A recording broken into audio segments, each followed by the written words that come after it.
Hola a todos y todas. Hello Internet. Estamos retransmitiendo la charla en streaming para que esta tarde quede en presente y todos los que no puedan asistir la vean en posteriori.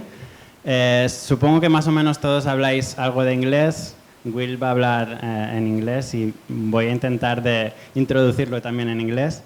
You have just viewed a little bit of the master, the things that we teach during the whole year of the master. This master is a little bit of everything you need to know to make a short film. So we teach from the script to the end of a final piece or a final short film. So in fact, the master, it's all about making a short film. So for the 3 last months of the year, the students close in a room like 4 people together, like a team, to make a short film. And I think this is the only way or the best way to learn how to make films. So now the new course is open. If you are interested in the master, you can ask Frank or in the school for more information. And today here we have a great pleasure to have such a top animator and top director. That's something that we try hard to do, not only to teach the best content we can for stop motion, but also to bring top professionals, not only for the stop motion course. He has been all the week teaching with the students, but also to share here in open something that we love, that it's stop motion. So I want you to introduce you, Will Becher. Sorry. Thank you. And last, to finish, well, today is an important day also for women. We are here, we would like to be outside and talk about that. So the best thing we can do now is to talk all together here. So I will try to push a little bit Will, and not now, but during the talk, if he can talk a little bit about women in Aardman, like how many women and how many men and how they work, or whatever you can talk. I think it will be interesting for all of us. So thank you for being here. It's a pleasure. Gracias.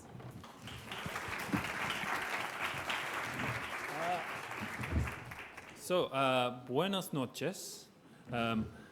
Mi llamo es Will, and mi español is terrible, so I'm just going to stop there and speak the rest in English, so I hope you understand, and I apologize, disculpe, pardon. Okay, so just to give you an overview, thank you very much, Bao, for inviting me here. It's been a really enjoyable week for me, and I've loved seeing Barcelona. I've been here before, but a long time ago, so it's been nice to be back. I'm going to show you today some of my early work, some of the work I did at college, how I developed it in the career that I do, and then finally I'm going to show you some of the behind the scenes on Aardman, the film that we've just finished making.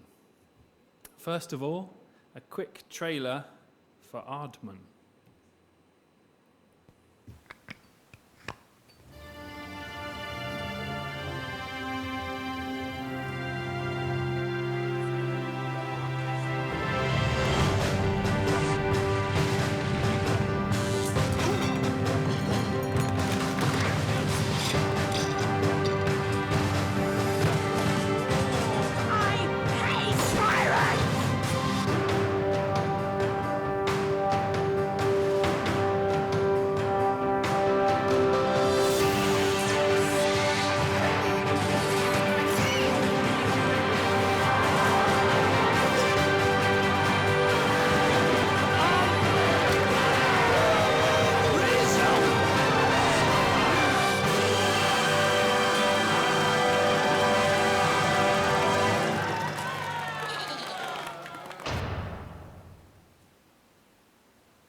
So, Aardman has been going for over 40 years and has done many different projects in lots of different styles. I'm going to take you back in time to the mid-70s. It's the mid-70s, and two schoolboys set up a company together to make animated characters, and they were Pete Lord and Dave Sproxton. And they still now are involved every day in the company, in the studio. They really set out doing something they enjoyed doing, and it became a company, and it grew and grew. So really, the first character they made that became big for them was this small red character down here called Morph. Meanwhile, about 10 years later, the mid-80s, and I found myself growing up in this era. This is the last slide that involves any bad photos from Google. So I fell in love with stop-motion animation as a hobby when I was quite young, and there's me about the age of 9 or 10 with a small character, a bit like Morph. What I loved was that you could create characters and worlds inside a very small space. So in my bedroom, I made these short characters. And I was very lucky, I think, to find something that I really enjoyed doing, because it led into a career. I never set out to do it. It's just something that was a hobby. I ended up going to Edinburgh to study at the college. Edinburgh College of Art is a very inspiring place, and actually feels a bit like this college here. It has lots of different disciplines, all of them creative. So lots of influences. And I've also managed, through my passion for animation, to get to visit Aardman studios. And I found myself around my summer holidays going to work with the company, doing work experience and being an intern. So my first paid job was on Chicken Run, and I made chicken wings. I had a summer job making chicken wings. When I was at college, I made a short film called Boxed In, and I spoke to lots of people in the industry, and I said, what's your advice? What do I need to do? I really want to get a job. And they all said, make a very simple film, make it short, make it uncomplicated, just have one character, and don't make the world too big. And this advice was very, very helpful. And so I've got now a clip from that film, which I'm going to show you. And my real aim was to create a sort of show reel that would hopefully get me work in the company.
So most of that film, it's about 5 minutes long, nearly all of it, the character sits down in that chair, and that was a conscious decision because I didn't want to spend all my time making the character walk around, and I've talked to the students a bit this week about how hard it is to do certain things in stop motion. But the film, it did provide me with a way into the company, and despite having worked at Aardman and also knowing lots of people, it still took me a long time, many months of trying and doing different jobs before I could get my first break in the industry. So now I'm just going to show you a short film that I made following that a few years later. I'd managed to work as a freelance animator on different projects, and the opportunity came up between the feature film. So I worked on Curse of the Were-Rabbit, and when that finished, there was a chance to make a short, and I was really desperate and keen to make more films. So this will give you an idea of how a low-budget short film gets made and what's involved. Just so I have an idea, can you just put your hand up if you understand stop motion and how it works? That's good, yeah, so maybe about half of you. And I won't go into too much detail, but you'll get a sense from this what's involved. So my film's called Offbeat. This is the initial image that inspired the idea. One day I imagined what the world would be like if the police had a holiday everywhere.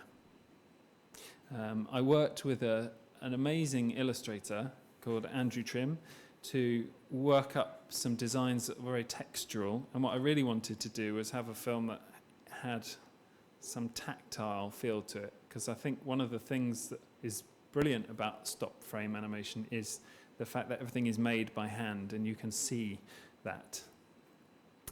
So this is the character. He was a grey plasticine man, and he had a very simple metal skeleton inside, made of wire, and that was really all it needed to hold him up so he didn't fall over. It's another one of Andrew's designs. I've got loads of slides to show, so I'm going to go through these fairly quickly. But if you see something, or if I say something that you don't understand, feel free to put your hand up. I'm happy to answer any questions. So this is one of the studios inside Aardman, and it's a small studio space. They said I could use the space to make the film, and you can see it's got lots of colour, and we used lots of plaster and things to create this world. It's quite a big scale. I designed these very small houses for the wide shots, so that's me animating inside one of the tiny characters. It's about that big. And this is how he looked in the end.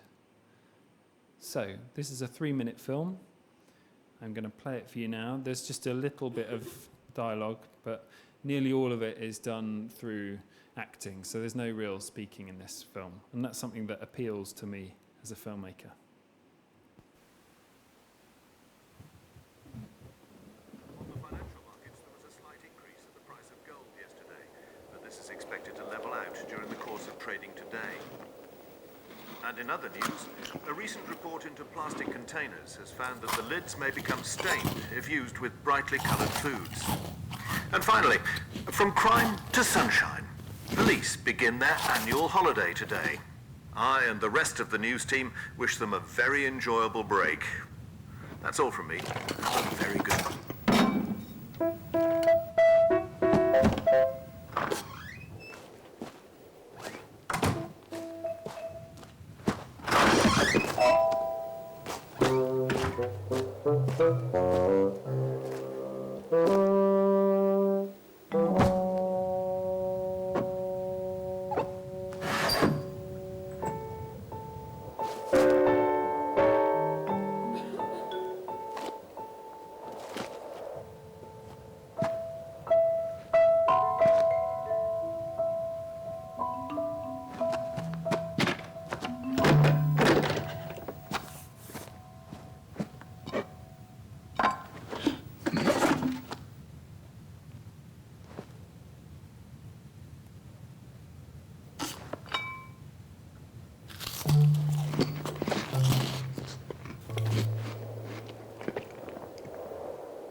And in other news, police returned from their holiday today. The chief inspector said that his officers were well rested and looking forward to being back on the beat. So that short film I made with the help of Helen Brunsden, who produced it. And Helen is actually one of the people at Aardman that helps lots of people get their first place in work and is very good at networking with people. So that was a short film and a low budget, and I've also had the privilege to work on lots of big budget feature films. So I'm going to give you a little glimpse into the world of those now, where feature films are involved. The scale is much bigger and the details are much bigger. So, the Pirates. We used, for the first time ever at Aardman, we used 3D printing. So this is a box that we printed of eyelids. Again, the students today have been doing some things with clay and eyelids, but these are hard resin eyelids. And what I like about this photo is that we're using very cutting-edge, state-of-the-art 3D printing, but we're storing it in an old VHS box. So everything that you see in a stop-motion film is creative. It has to be made. And the scales aren't normally the kind of scales that you can buy things in the shops. So this video hopefully will give you an idea of the level of detail that we go to. This is a local craftsman who's worked with the company for years. And that's just one prop. It's not a main prop in the film. It's one of the elements that make it feel like a believable world. And that's one of about 200 glasses that were hand blown for the film. So from very small things to very large things, these sets that we use have to be constructed, and they take up a lot of space. So this is our studio here, and one of the units that we work in. And you can see the art department not only have to construct these worlds, but then they have to artwork them to make them feel real. So they're very good craftspeople. They work. This is Kitty Clay. She's worked with the company for a long time. They're very good at making materials look like other things. And here's a clip from that film. So this contains the pirate captain. And I did my student film with a character sitting down. I chose to do that because I was the director. On this film, Pete Lord and Jeff Newitt directed, and they decided to give me a shot that involved 3 characters walking towards camera down the road. You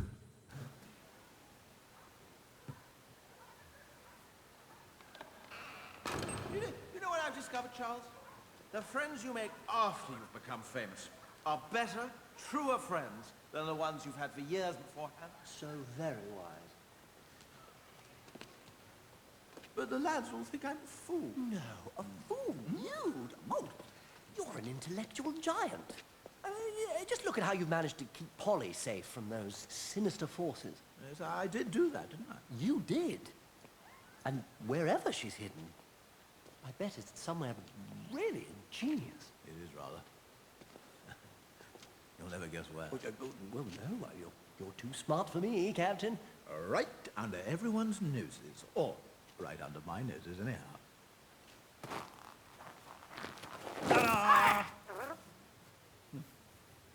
It was a great project to work on, very fun, very ambitious, with a very big team of about 200 people from all different backgrounds to create that world and those characters.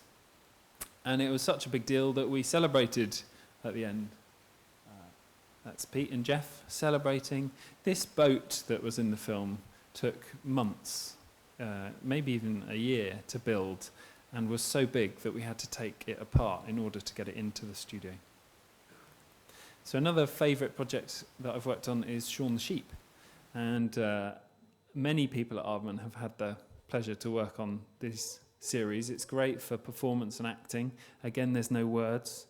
So on this particular film, I was involved in animating in the hospital sequence. When you're animating, you have to physically be able to get inside these sets. And so they're built in a way that allows access for the animators.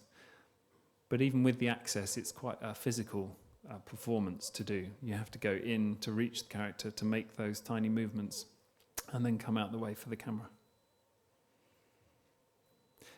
What I really love is comedy and performance. So I'm going to show you now a behind-the-scenes clip. It shows the finished footage on one side, and then it shows myself and the directors, Golly and Mark, and we're acting out every shot, almost every shot in the film. This is really to give the animation team a sense of what's meant to happen in the shot. So stop motion takes a long time. We try and do about 5 seconds a week on a feature film per animator. You don't want to spend several weeks doing a shot to find out that you've got the motivation wrong. So this really helps. And whenever we can, we dress up. I'll show you later on. There's something at the end which I'm going to show you, but unfortunately people on the internet aren't allowed to see it.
Hey.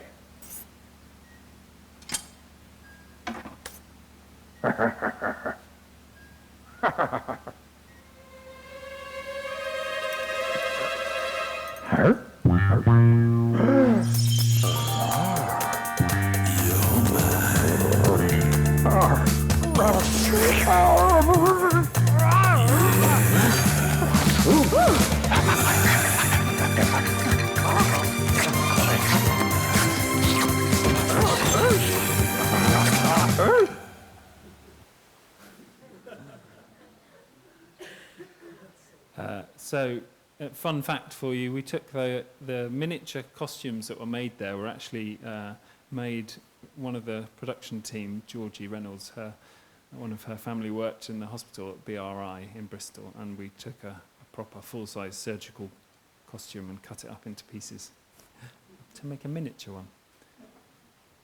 So, one of the main inspirations for me to get involved in stop motion in the first place was Nick Park. He created Wallace and Gromit, Shaun the Sheep, and many other things, Creature Comforts. He started at the company very early in the 70s when he was still a student himself, making his film.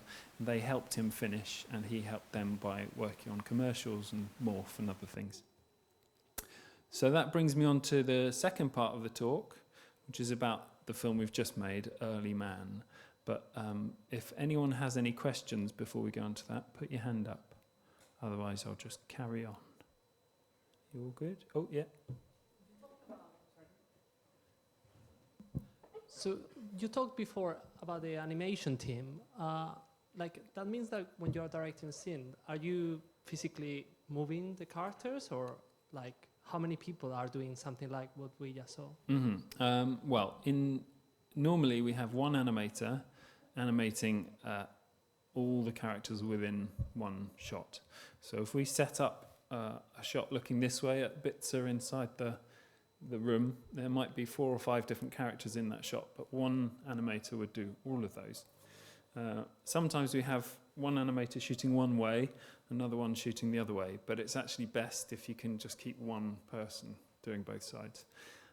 The teams grow and expand and contract, so on a feature film we had up to 40 animators, all animating different bits of the film at the same time.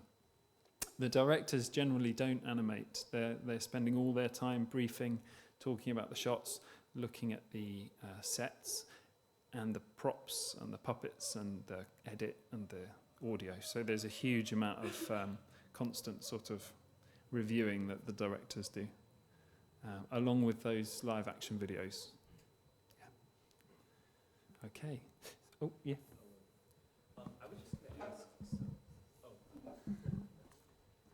Oh, thank you very much. So it's something really cool I saw. You know how you had the the live action video, and then you had the the stop motion segment too. It's a really cool concept because I'm studying a master in stop motion, and our teacher said something to the effect of about 50% studying the motion and then 50% like actually doing it. Would you guys happen to do the same process or something similar? Well, it's definitely, I would say, planning the action is really important. And again, it's something we've touched on this week in the group that I've been working with. Is that if you can get a really strong pose at the beginning, you've done a huge amount of the work to sell what the character's thinking. We do the live action videos more for the general feel of the shot rather than for the motion. So it's very rare that the animators will copy exactly what movements are happening. It's much more getting a sense of what the performance is, like how are they thinking, what are they feeling. It's that kind of thing. Well, because what I've noticed about most Aardman films that I've seen is what's really incredible is not so much the big motions, but it's always the little motions, like maybe a bead of sweat, on a person's face, or just the wide open eyes, or just something very subtle.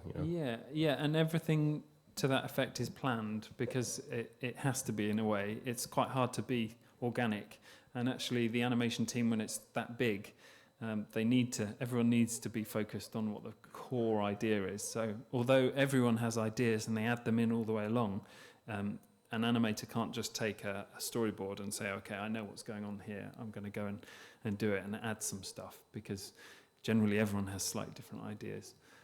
So we do plan all those actions, and we do try and act them out in the lab. And we try and act them when we're animating. We animate a scene, we're constantly acting in the unit on our own. We're going through the motions ourselves, because actually the animators are the actors in the film. So yeah, I think that answers it. Okay, so early man, Cavernicola. I think it's called Cavernicola. So it's out now, but we spent a long time making it. In fact, it took about 6 years from Nick's original idea to the finished film. It's involved a huge team of people. It's the most ambitious film we've made at Aardman. I'm going to play the trailer, and then I'm going to show you some behind the scenes. In the beginning, the world was a scary place. Except for one peaceful valley. Just a little bit more, Hugnub.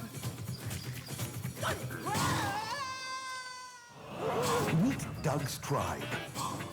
They rocked the Stone Age. A rabbit! But a new age is dawning. The age of stone is over. Long live the age of bronze. Nick Park, the creator of Wallace and Gromit and Chicken Run, comes an epic new world. Sliced bread, that's the best thing since, well, ever. Hey, Oogie, Oogie, Oogie!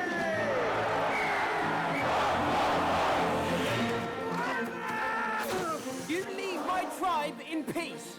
What did you say? He said that you I heard what he said. took our home. We challenge you. For the valley. You're pretty brave, Caveman. And stupid. What strange magic is this? I can help. This is Guna, and she's going to help us go back to the valley. Rubbish beer. To save their home. Oh, It's pointy. They'll have to be tough, They may be great, but you can beat them. fearless, This is a bit dangerous. and go the whole hog. What on earth got into you, Stefano? Sir? Come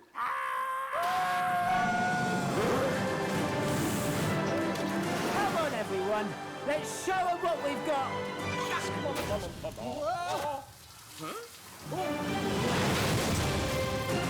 Delivering message. It's a message, Bear. You'd better not lose, or else.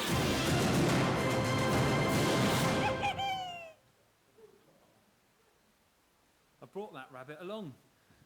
He's right here. The actual rabbit. And he's made mostly of plasticine, but there are some hard bits inside. Yeah, so you can meet him afterwards. Or maybe it's a her. Anyway. So, it starts off with a lot of Nick's ideas. They're visual ideas. And he starts off sketching these characters. This, as I say, this is probably about sort of 5 or 6 years ago. He starts drawing up these ideas that he thinks are fun. Works with shapes and everything. There is a sort of look to the style, but it's all born from what he finds funny. So the eyes are quite big and close together, and they generally have quite big mouths. He's also constantly thinking of sort of visual gags and things. So whilst he's coming up with these ideas, the script gets developed, and he works with, in this case, a writer called Mark Burton. And that's an idea. You know, everything basically has to be written up as a script, even the visual stuff.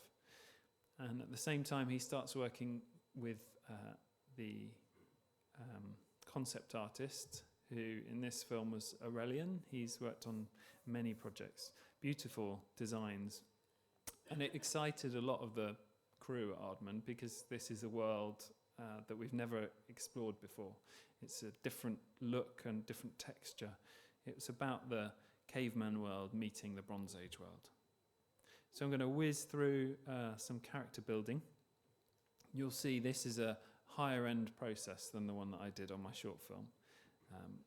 This is Guna. She's the heroine in the film. She's a football mad Bronze Age girl, and she in the end gets together with the tribe of cavemen and women to help them beat the Bronze Age. So these are some of the initial sketches Nick did, and then he will work with a sculptor, and at this point they're just turning those two-dimensional sketches into three-dimensional characters for the first time. So at this point they're playing around with the shapes, and there'll be lots of refining. This goes on over several months. They build them all up. They can't animate them. They're just to look at, but it gives him a really good idea of how they're going to work together. And then that becomes a production sculpt. So this is when the model making team, led by Kate Anderson, she's worked with the company for a long time on things like Chicken Run and Creature Comforts.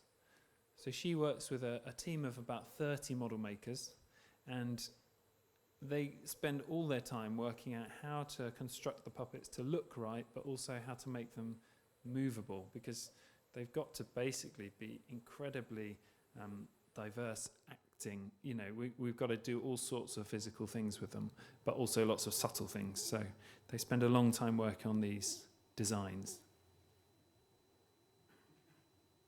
And this is then ready to be molded. So it's taken into different bits, like the hands come off and the arms come off. It's all made in parts. And that's so that it's partly so that if things break, which the animators are known to do, they can replace them without having to change the whole character. And that's what's inside. So inside these puppets, armatures with ball and socket joints that replicate human movement. And there's the finished puppet. But at this point, it's very much a puppet. It doesn't have character and personality. So that's when myself and the animation team take this puppet for the first time, and we start to give it some shape. So this is Guna as she is in the film. And I wrote up these notes, so for every character in the film, we've got this sort of character Bible almost. It's like you'd have in 2D. It talks about all the details that make them look right in front of camera. The other thing we do is we start testing. So in the end, we're going to have multiples of these characters. The main character, Doug, there's about 18 identical copies. And so before we get that far, we need to test the puppets. We do this, it's called an MOT, and we sort of put them through their paces.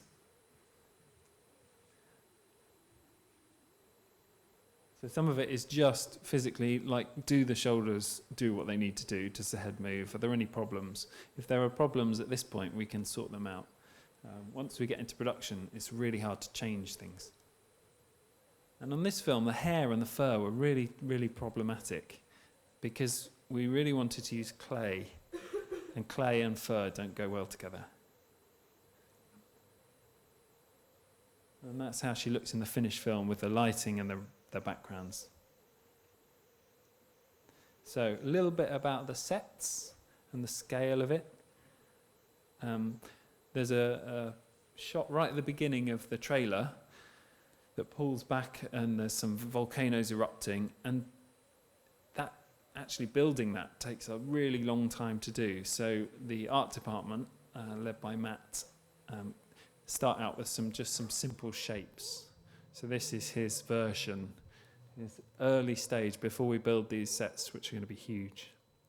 And he might even at this point start to film it just with a handheld camera, almost like with a mobile phone.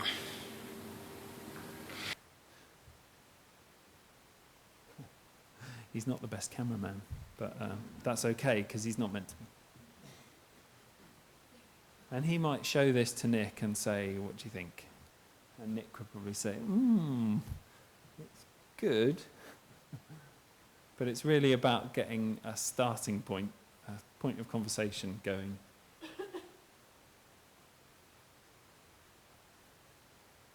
We wanted the world to feel really big and really epic, and this is the first shot in the film, and it's meant to feel very much like Ray Harryhausen, the master of stop motion. But, yeah, so that's where it starts, and then he'll do Matt will work up a very crude CG model, and this is only really for those shots that involve really large pieces of sets and camera moves. So this isn't something that Nick or any of the animation team would see. This is just for the art department. They can figure out how to build this.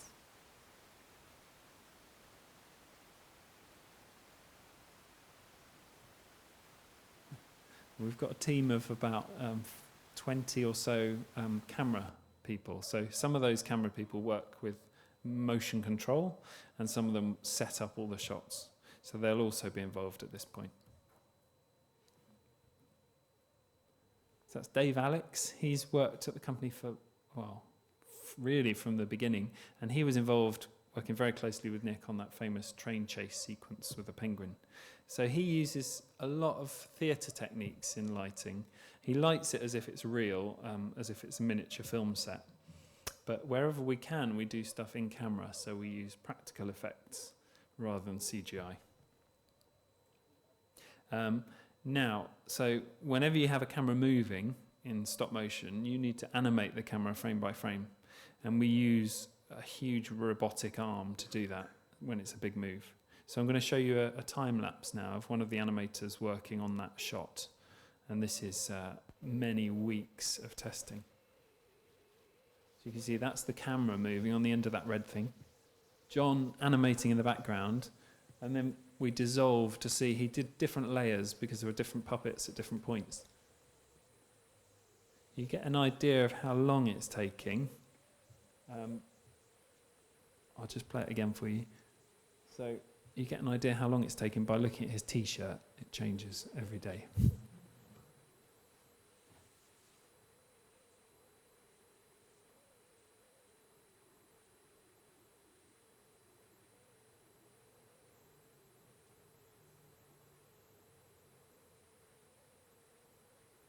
It took John about 4 weeks to shoot all those different passes, and he works really quickly.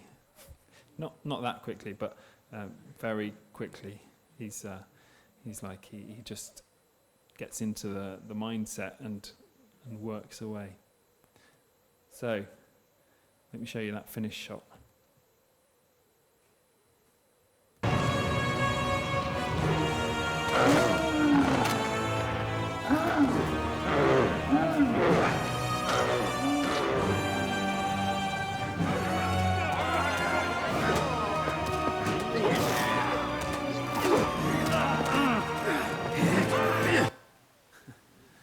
It's amazing.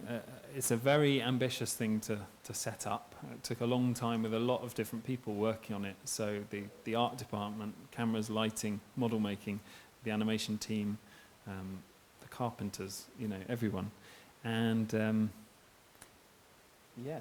you were asking about how many people. So he's animated all of those characters in that scene. So the more characters you have, the more you have to move between every single photo.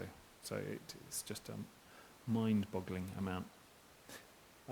It wasn't the only challenge. This world was a big challenge, but also we had some technical problems. We had to create a mammoth. So this was a mammoth undertaking, and this is Nick directing Matt, the art department. Again, we'd work with a basic model to start with. And Nick and Mark, who write the story, they can't be too limited by what is and isn't possible. It's the production team that have to manage the process. And so Nick would aim for what he wants creatively. Matt would try and build that with his team of people. And I would stand in the background looking worried, generally. So technical drawings, followed by a lot of different departments coming together to build this mechanical, probably the most complicated puppet we've tried to build, and also the biggest, heaviest. So it was so heavy, in fact, we had to use scaffolding to hold it up on set. So we've got Emma there, one of the animation team, and Rich, who's the rigger. So the riggers are involved in the structures that support the characters. That's how it looks on the screen. You'll see all of these trees are created by hand. They're all made by the art department. The skies we generally do against blue, so we can have digital backgrounds for the skies. But for every shot we set up, the art department will go in and create it just for that shot for camera. So this is the clip that shows the appearance of that mammoth.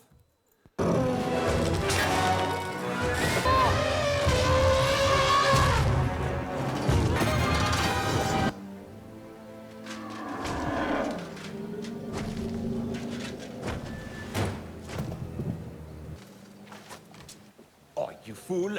Start manning the ore! Yes! Oh! Let them rot in the badland. Scared! You are waving your stones. This is just a montage of those mammoth shots. Let's get moving! Of course, Lord Nuth. Here. I'm late for my massage.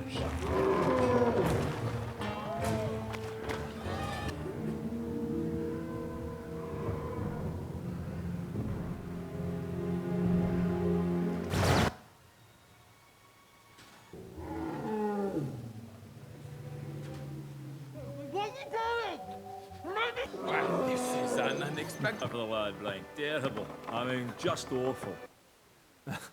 So you're going to have to see the film to understand what's going on there. But the mammoth was so complex to make, we could only actually make one. So every time you see it in multiple, it's one that we then redressed and reanimated and redressed and reanimated, because it was too big and too time-consuming to make more. So, but we also had some really wide shots, different scale. Tiny mammoths. And this is Emmanuel, one of the animation team. He you know, these soldiers that are in that shot, they're literally a couple of centimeters tall. They can't move really. So he worked with the rigging team to build some little winders just to make them bob up and down. But you can see that we have to go from one extreme to the other. And this is just some footage that was filmed on that set, so you can see the sort of scale of it. That's Linda. She works with motion control, so she's programming that camera move.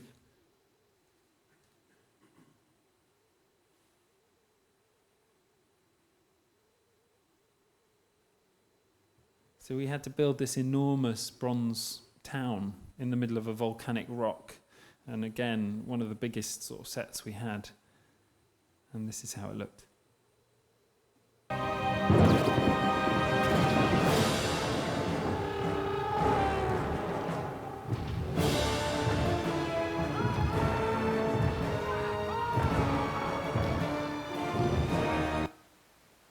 So in a shot like that, everything you see in that shot is real in front of camera, apart from the fire that are in the braziers and the sky and smoke sort of in the air. But all the other effects, like the effects on this rock down here of the sort of lava moving around, that's all done in front of camera. Play it again for you.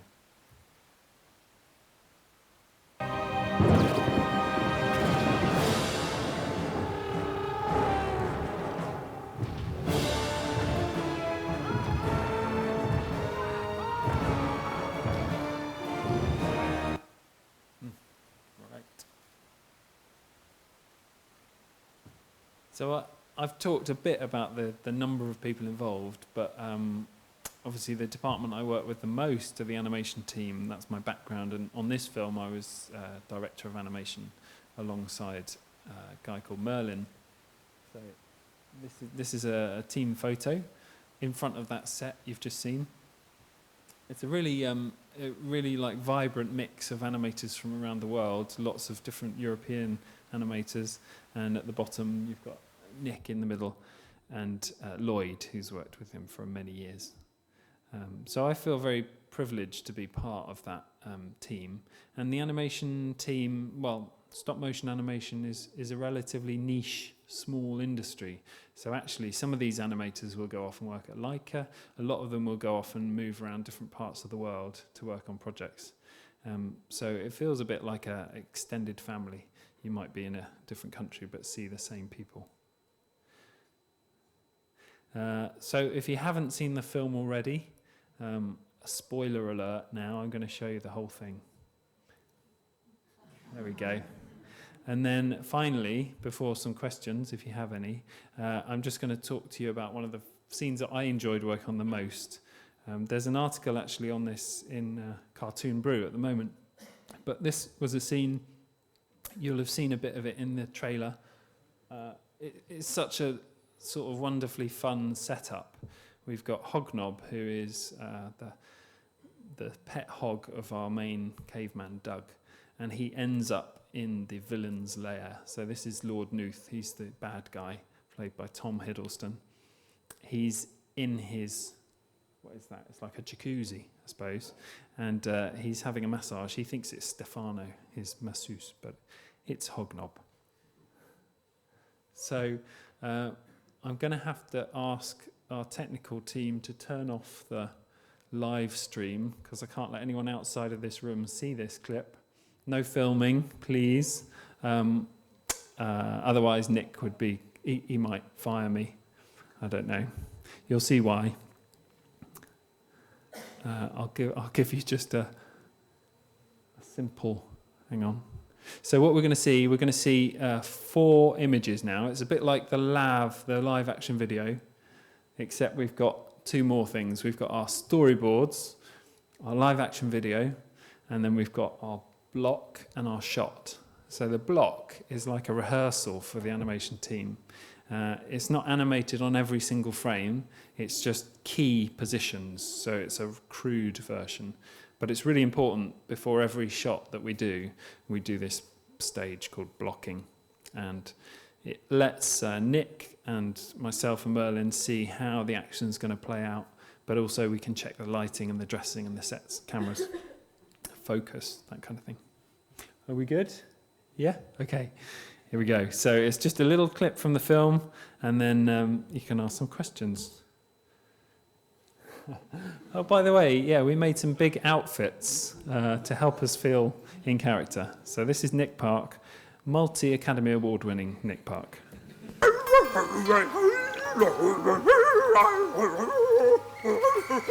What on earth got into you tonight, Stefano? Stefano? Oh, yes, sir. Huh?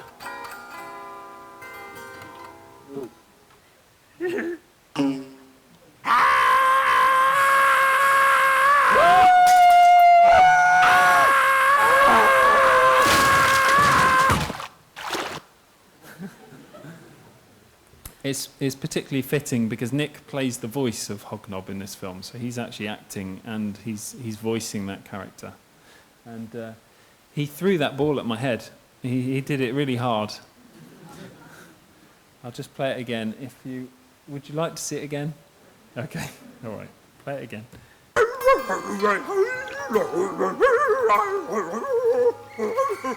What on earth got into you tonight, Stefano? Stefano? Oh, yes, sir. Huh?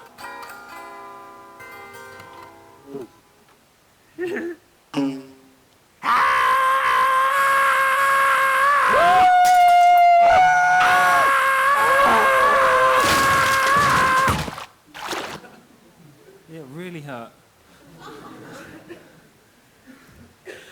Okay, thank you.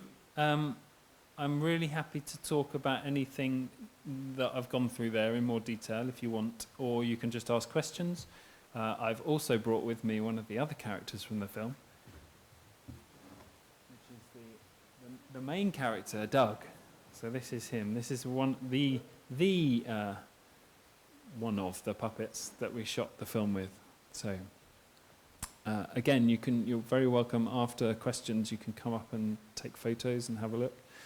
You can't really touch this character because he's very fragile, but you're very welcome to have a look. Okay. So, thank you.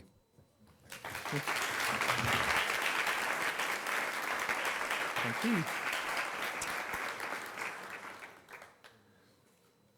Any questions?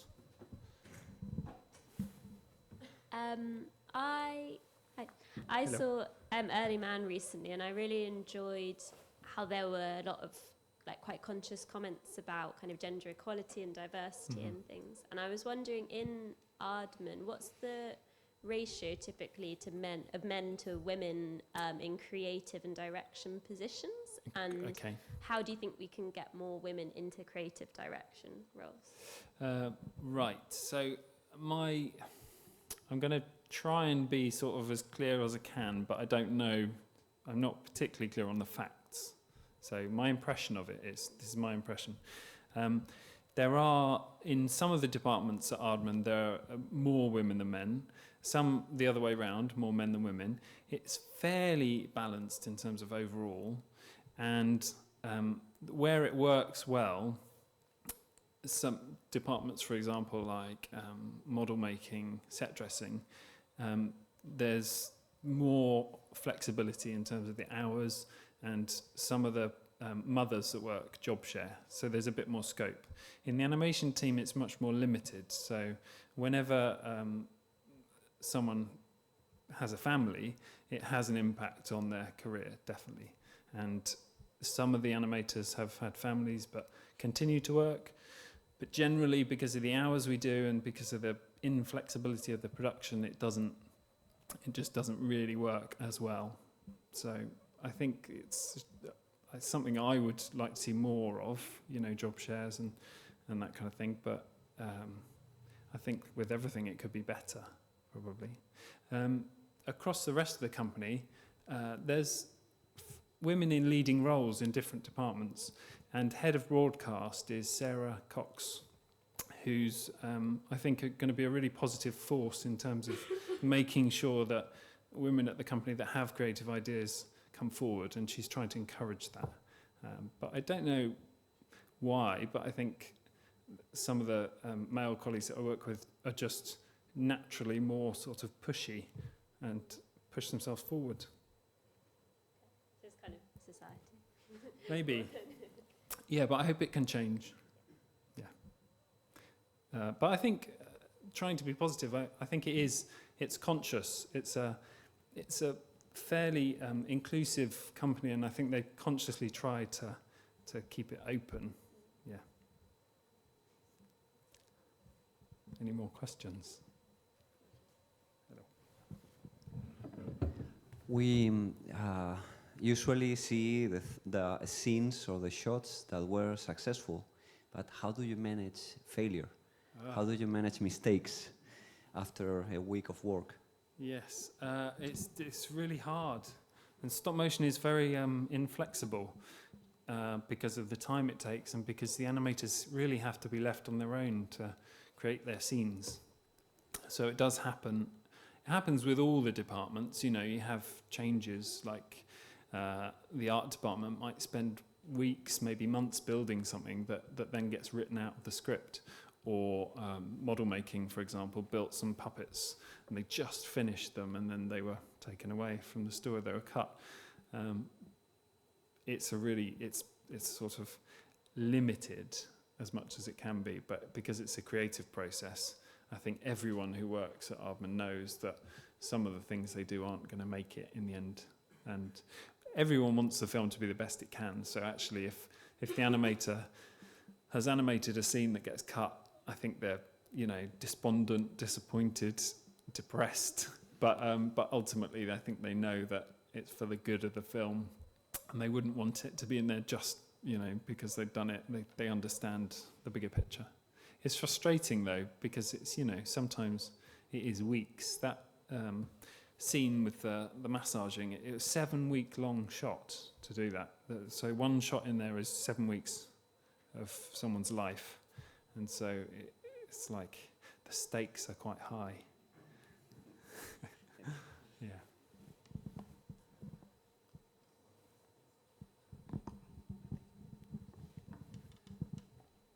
In terms of making the animation, like it's always very conscious when you have to design and draw and animate physically, like the image.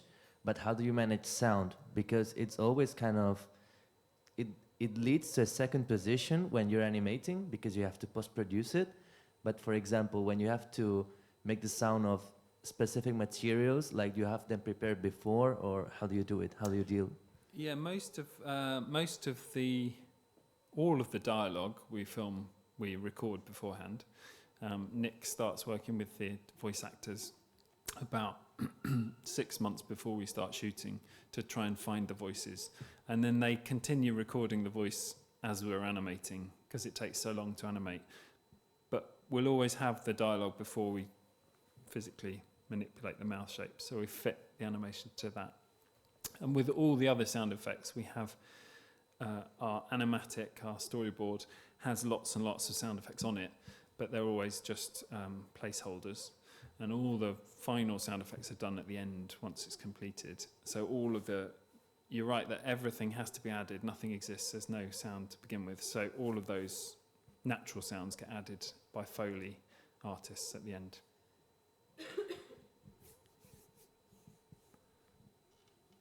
Nice.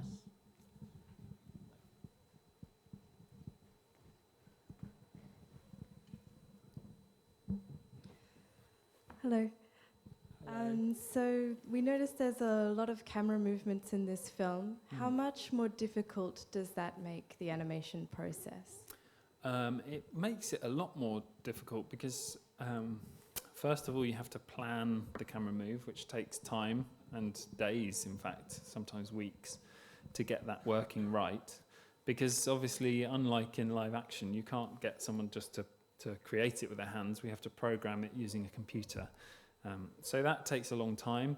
And then we have to test, once we've done that, we have to test all the different setting and lighting for the whole scene. So rather than just having a set area, it could be several areas. Sometimes the set has to go away and, like in the case of that big long shot, we actually have to put bits of set in as the camera moves back. So it adds lots of work for everyone. And then the animators themselves have to work with an added element. So they can't just go ahead and animate. They have to actually plot exactly how much the characters are going to move, to keep in focus at the right point, to, basically everything that the camera does, the animators have to be aware of.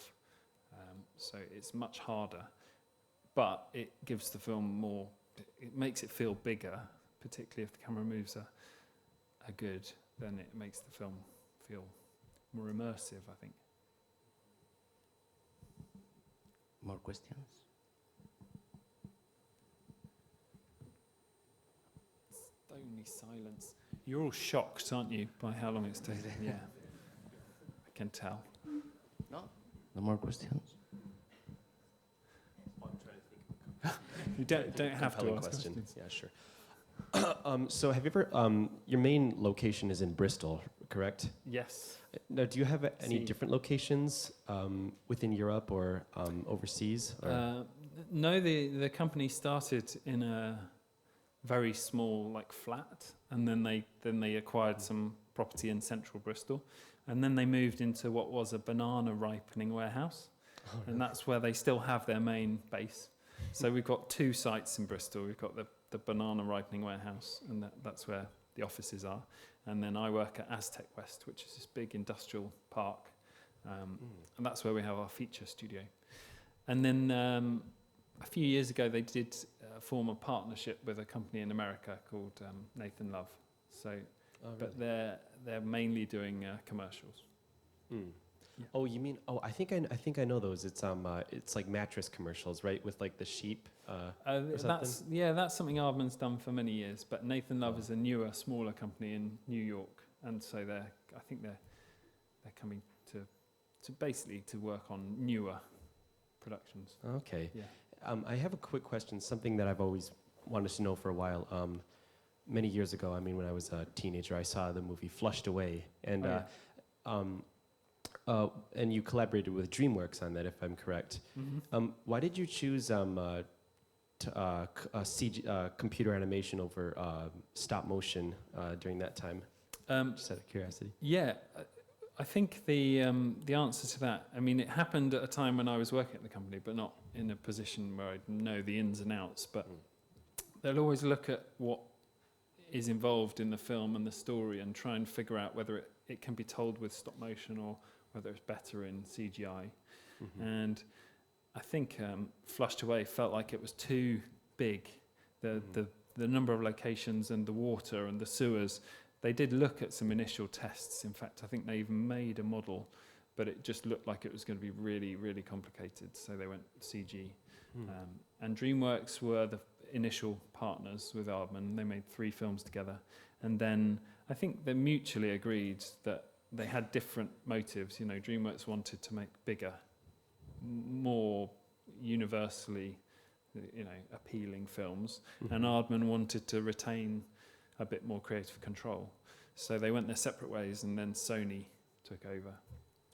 And Sony made 3 films, and then Aardman and Sony had a similar thing where they decided that they'd done their projects and it was time for something new. So now we've been working with Studio Canal for the last two or 3 films, and it's a really it's a neat partnership because both have the same kind of goals. Yeah. And one more question. I remember when during your presentation you mentioned Ray Harryhausen, and that's exactly what I thought when I saw the 2 dinosaurs fighting, among the mountains and stuff. Yeah. Just out of curiosity, was that? I know it would be hard to sort of pick his brain, but with regards to Nick Park's initial vision, was that one of his inspirations, or maybe Will Vinton or something like that? Yeah, no. One of the first films Nick saw, in fact, the film that made him want to make films was A Million Years BC. So this is a direct sort of homage to those dinosaurs, and they are modelled on the dinosaurs. And we even took the animation style in a slightly different place for this scene, so that it had that feeling, Ray Harryhausen. And my colleague Merlin actually worked with Ray on an advert in the UK, so we had all sorts of inside knowledge. Wow. Yeah, a lot of connections too. Yeah. All right. Thanks. More questions? No? We finish here? Fadi? ¿No? Ok, muchas gracias. Muy bien. Muchas gracias. Et toi? Do you want to... Thank you.